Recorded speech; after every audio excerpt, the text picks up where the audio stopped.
chanter.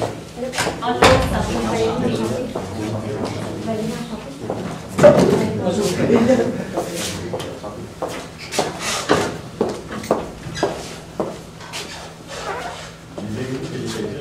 des consignes en anglais ou en français. Français. Chaque équipe dispose de 20 minutes afin de présenter son cas au juge. J'afficherai un carton pour les 10, les 5 et les 2 dernières minutes et les 30 dernières secondes de la présentation.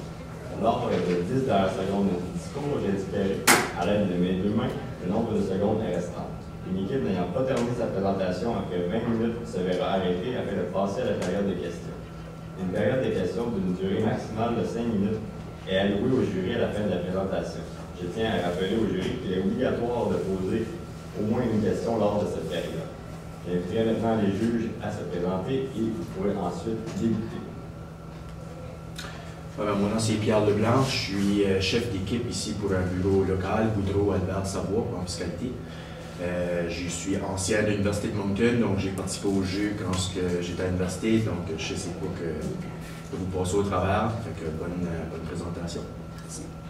Pauline Baudreau, je suis chef d'équipe senior chez Ernst & Young ici à Dieppe. Ça fait que bonne chance avec votre présentation. Merci. Bon matin à vous trois. Mon nom c'est Sabrina Lapierre. Je suis commissaire senior en fiscalité chez Ernst & Young au bureau ici à Dieppe. Je suis aussi ancienne de l'Université de Moncton. Ça me fait plaisir d'être ici ce matin pour regarder vos présentations. J'ai aussi par le passé été impliquée dans les jeux du commerce. Donc, je vous souhaite bonne chance. Puis, j'ai hâte de voir la présentation. Juste avant de débuter, est-ce qu'on prévoit les cartons de temps? Oui, ça, je vous le montrer. Merci. Merci.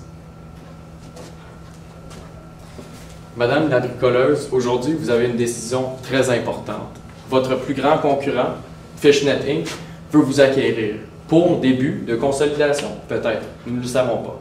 Par contre, l'offre est très alléchante pour vous. Votre entreprise que vous avez commencé avec un projet universitaire vaut aujourd'hui 2,4 millions de dollars. Il va avoir des implications fiscales très importantes et notre équipe, composée de Gabriel Paradis, Gabriel Lévesque et moi-même, Andrew Coffey, allons vous aider. Premièrement, la situation actuelle de votre entreprise. Vous avez vraiment des plans. Vous voulez commencer une nouvelle entreprise et avant de s'en débarrasser, bien sûr, vous savez qu'on doit payer des impôts. Vous nous demandez de produire la déclaration, le montant approximatif d'impôts à payer. Par la suite, l'offre. Nous allons l'analyser, vous déterminer quelle option entre vendre les actions et les actifs va être prise. Et ensuite, votre planification familiale. Nous savons que vous tenez très à cœur vos enfants, votre mari, et nous allons vous aider à faire une planification qui est très juste pour vous. Alors, sans plus tarder, voici la situation actuelle de votre entreprise. Comme vous savez, vous avez une fiducie familiale qui gère en fait la réception de l'argent pour ensuite être redistribué.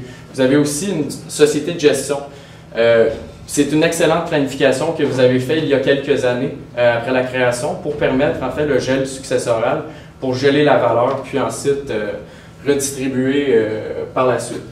Par contre, avant de faire les impôts de cette année, il y a plusieurs petits ajustements à faire. Afin de déterminer l'impôt approximatif, il faut savoir le salaire de l'actionnaire peut être déductible s'il est conféré en tant qu'employé pour le salaire qui est donné à cet actionnaire.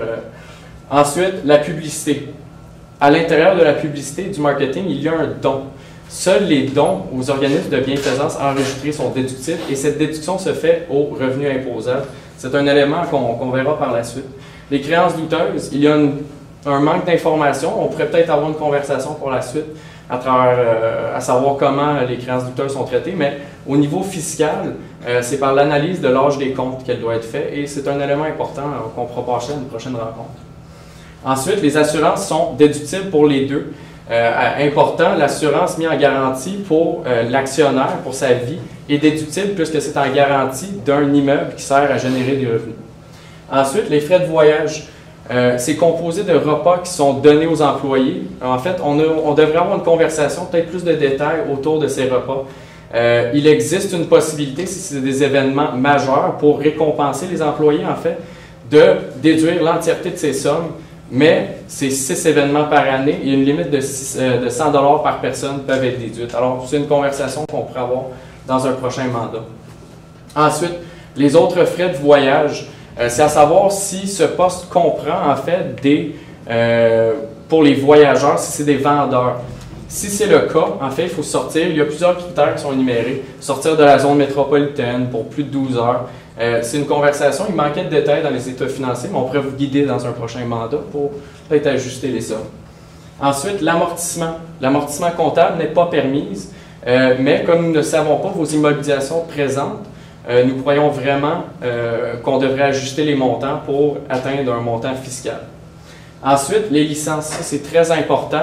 Bien que vous voulez potentiellement vendre votre entreprise, au cours de l'année 2016 et de l'année 2017, il y a des règles transitoires qui vont entrer en vigueur sur la MCIA, le montant cumulatif des immobilisations admissibles. Les licences, en fait, se qualifient à notre compréhension pour les immobilisations admissibles et ces règles devront être en vigueur cette année. Ensuite, les frais de voyage. On voit très bien qu'il y a un ajustement environ de 43 500 puisqu'on considère que les frais de représentation sont déductibles à 50 et c'est un ajustement que nous avons pris par hypothèse pour vraiment vous guider cette année. Les frais de congrès, plusieurs critères existent, à savoir s'ils sont reliés aux activités de l'entreprise, dans un lieu lié à l'activité de l'entreprise, et il y a un maximum de 2 congrès par année. Nous croyons que nous pourrions avoir une discussion avec l'ARC pour prouver que le Japon est un lieu pour vous, pour permettre la déduction de l'entièreté des sommes, puisque votre entreprise, les purifications d'aquarium, atteint un marché très cible de haut niveau. Et nous savons que le Japon est un peuple très riche qui pourrait s'acheter de tels appareils et qu'il a potentiellement même des fournisseurs ou d'autres producteurs dans le Japon qui pourraient être intéressés. Il est à savoir, en fait, que si le prix des repas n'est pas spécifié, c'est par assomption 50 $ par jour à 50 % qui est déductible pour vous. Et donc, si nous apportez les factures de vos repas, on pourrait en fait faire une prochaine analyse pour peut-être même gonfler le montant de 4 000 $. Suite à cela, on voit que l'impôt à payer cette année est d'environ 44 000 pour votre société.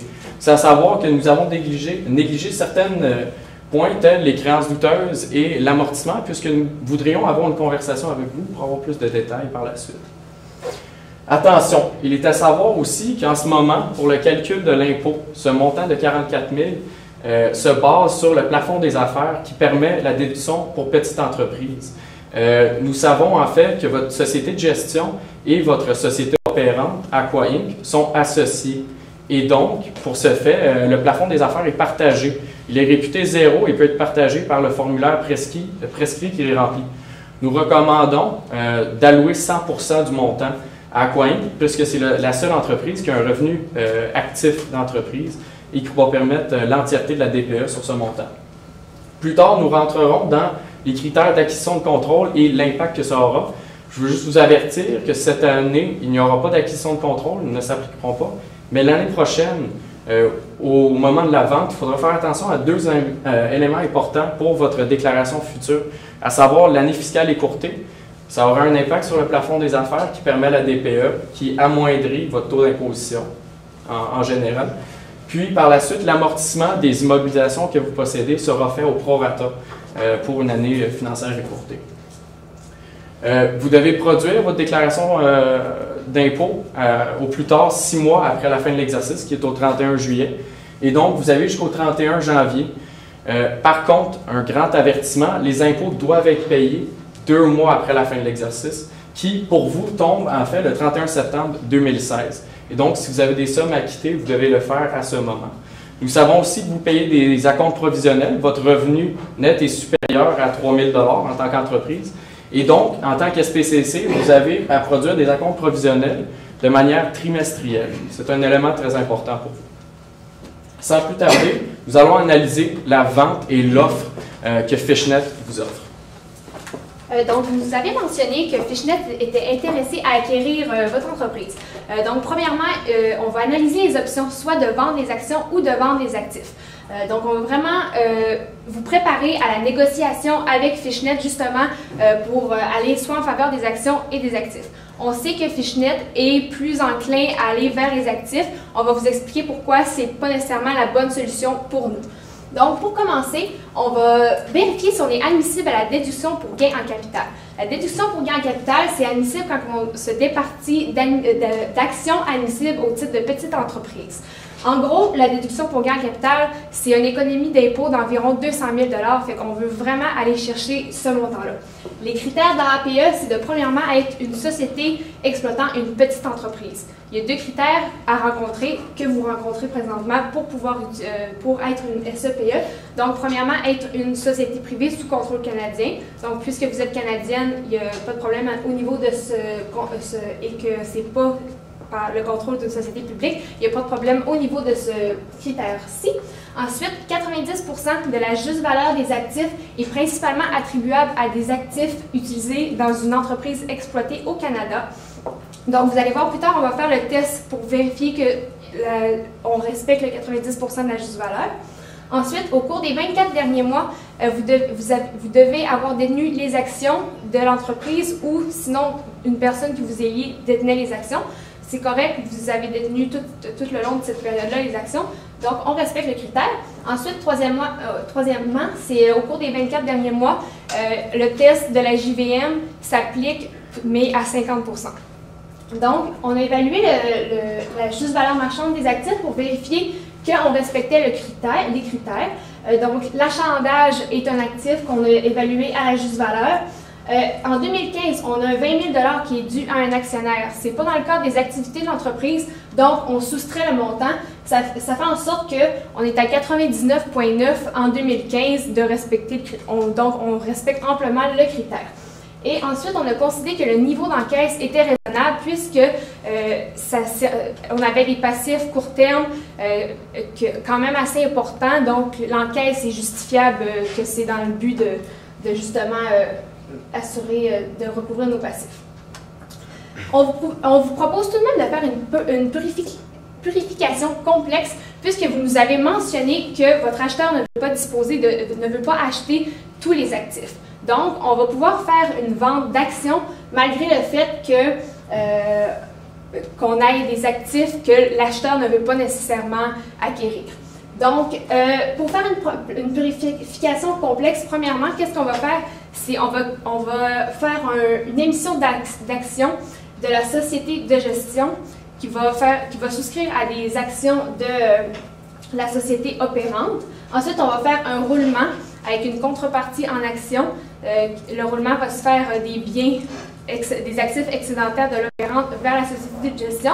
La participation croisée va venir s'annuler, donc on va pouvoir disposer des actifs excédentaires, c'est les immobilisations dans le fond qu'ils ne voulaient pas acquérir. Donc avec ça, on va être correct pour purifier la société. Donc il y a un choix, c'est le choix de l'article 85 qui doit être fait à la première des 2 dates de production des 2 parties qui transigent ensemble. Donc, ça va être le 31 janvier 2017, puisqu'on suppose que les 2 sociétés ont la même date de fin d'exercice. Puis, c'est important de faire ce choix-là sur un formulaire, le T2057, pour chacun des biens transférés. Puis aussi, ça nous permet d'éviter la règle générale qui veut qu'on transige à la juste valeur entre personnes liées.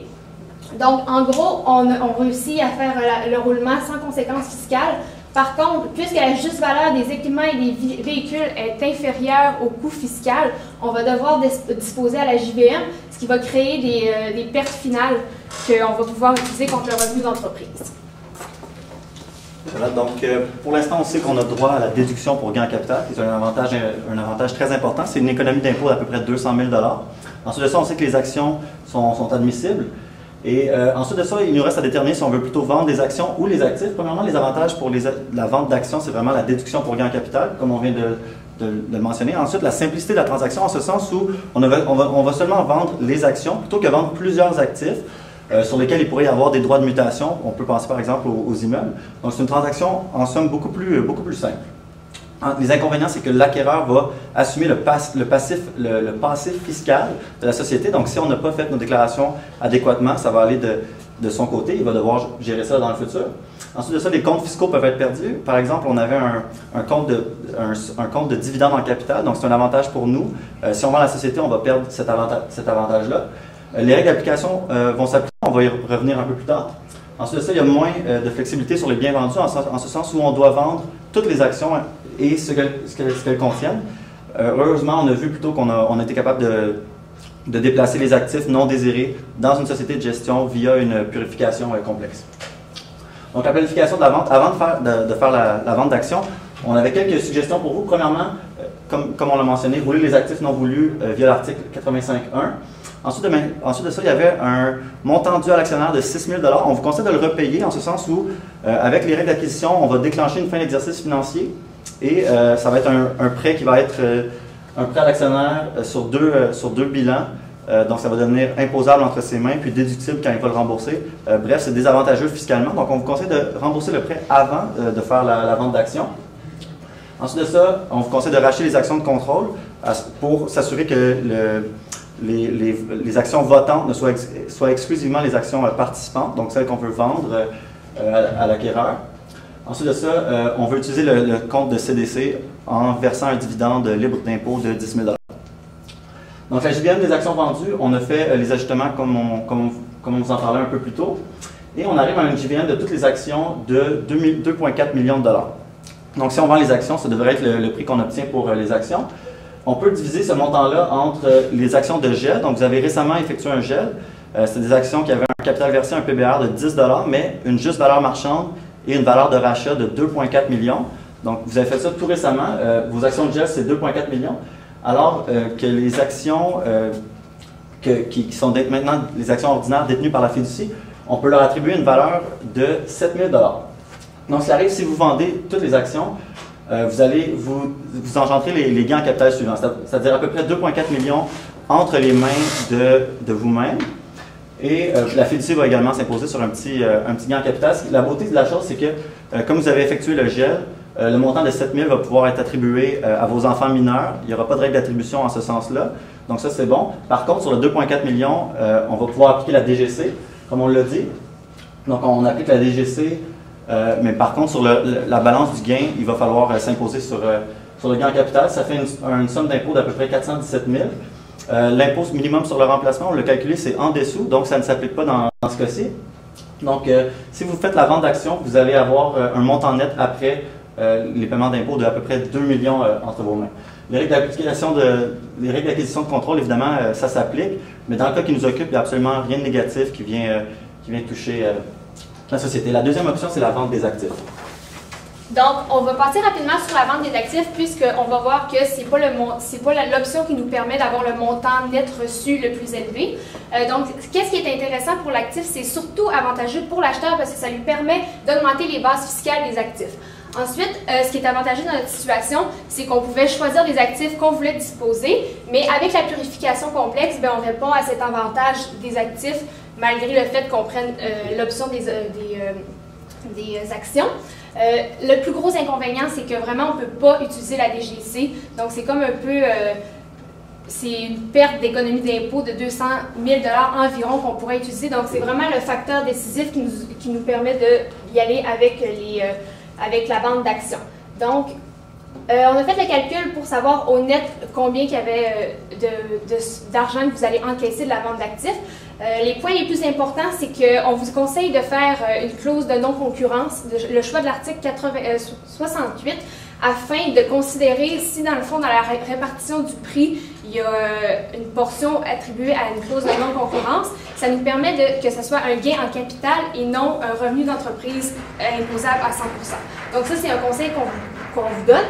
Ensuite, le choix de l'article 22 de considérer les comptes clients qui concernent leur nature. Donc, ça va permettre à l'acheteur de, par la suite, prendre des provisions. Donc, il y a des dividendes qui vont être provoqués à la disposition des actifs, ce qui fait en sorte que aussi on est réputé liquider la société lorsqu'on fait la disposition des actifs.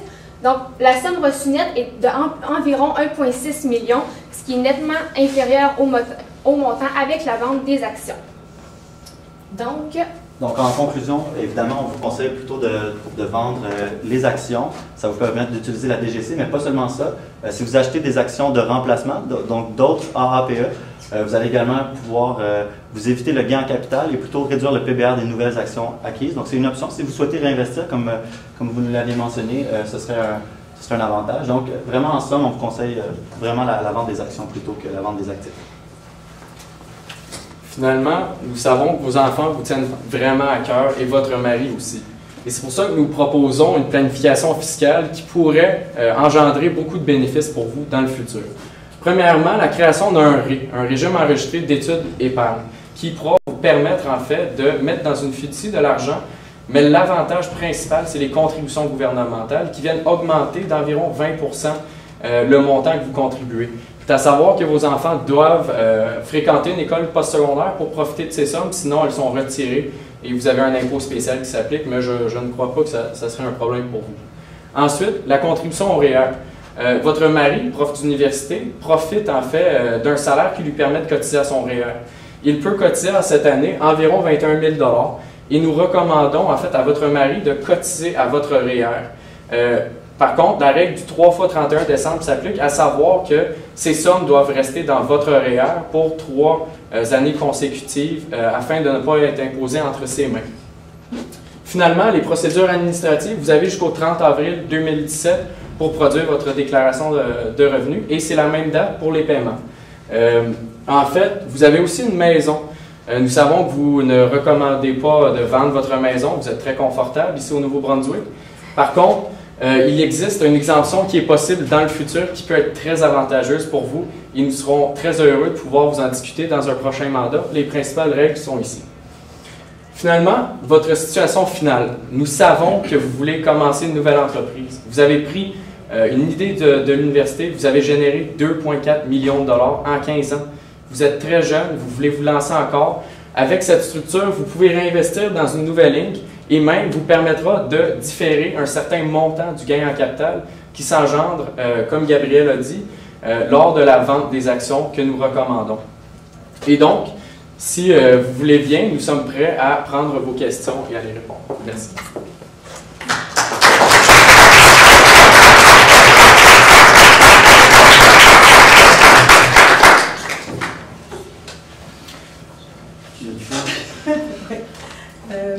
Y aurait-il façon de pouvoir augmenter la valeur sur les actions ordinaires en faisant peut-être le gel complexe que vous proposiez? En ce moment, les actions de gel ont une juste valeur marchande de 2,4 millions. Ce qui arrive, c'est qu'on a fait le gel très récemment. Donc, c'est pour ça que les nouvelles actions que la fiducie détient ont seulement une juste valeur de 7 000 $. Donc, malheureusement, oui, il y aurait moyen, mais il faudrait juste attendre que la compagnie génère plus de plus-value à l'interne. À ce moment-là, si on avait plus d'achalandage et ainsi de suite, c'est sûr que les actions ordinaires détenues par la fiducie augmenteraient en valeur. Puis à ce moment-là, ce serait très avantageux parce qu'on pourrait multiplier la DGC, c'est-à-dire aller chercher de la DGC pour vos 3 enfants mineurs, sans d'attribution, ainsi que pour votre mari. Ce qui arrive, c'est que le gel a été fait très récemment, donc, mais ce serait une planification excellente pour le futur. D'ailleurs, avec la nouvelle structure, on vous proposerait de faire ça, possiblement un gel partiel. Avec la nouvelle société, question d'aller chercher la DGC de tous vos enfants et de votre mari. Ouais.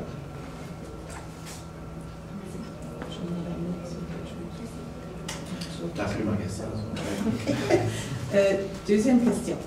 Je n'ai pas tout à fait compris comment vous, avec votre gel complexe, comment vous allez pouvoir effacer la valeur entre outils et puis aqua. Faire effacer vos notes entre les deux. Participation croisée. Pouvez-vous repasser cette section-là un peu, s'il vous plaît? Dans le fond, la première étape, c'est que la société de gestion va souscrire à des actions de la société Aqua Inc. Ensuite, de la valeur des actifs qu'on veut transférer. Ensuite, les actifs vont pouvoir être transférés au coût fiscal. Donc, en contrepartie, pas l'opérante, mais la société de gestion va émettre des actions de la société de gestion. Donc là, il y a comme une participation croisée du même montant, donc ça va venir s'annuler. OK. Ça se fait tous les dépôts? Exactement. Ouais. Ça permet de déplacer les actifs non voulus dans une autre société de gestion. Puis c'est libre d'impôt. Les transactions se font au coût indiqué. Ouais. OK.